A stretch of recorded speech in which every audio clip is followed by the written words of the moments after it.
আজকে তোমাদের কাতলা মাছ দিয়ে দই কাতলা দেখাবো। এই যে মাছগুলো ভাজা হয়ে গেছে, একটু হালকা করেই ভাজবো। এই তুলে নিলাম মাছগুলো। এবার একটু সর্ষের তেল দিলাম, একটা শুকনো লঙ্কা, একটা তেজপাতা, একটু কালো জিরে দিয়ে দেবো।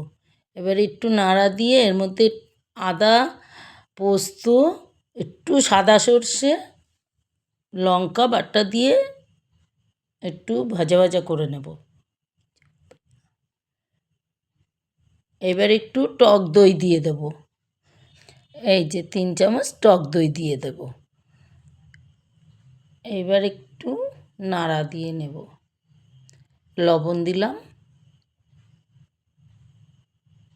হলুদ দিলাম,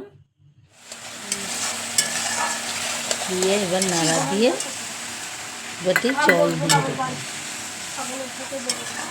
এবার ঝোলটা ফুটে উঠলে এই যে মাছগুলো দিয়ে দিলাম।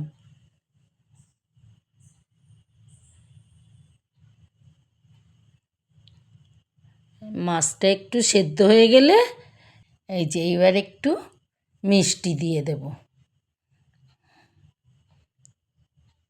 তারপর নাড়া দিয়ে একটু সর্ষের তেল, কাঁচা সর্ষের তেল দিয়ে দেব।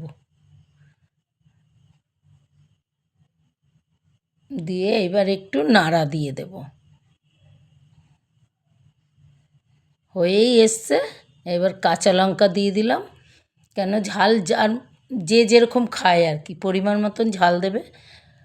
আমাদের কাঁচা লঙ্কা দিলাম, সে ডলে খাবে। এবার একটু ঘি দিয়ে দিলাম। হয়ে গেল আমাদের দই কাতলা। এবার আমরা নামিয়ে নেব।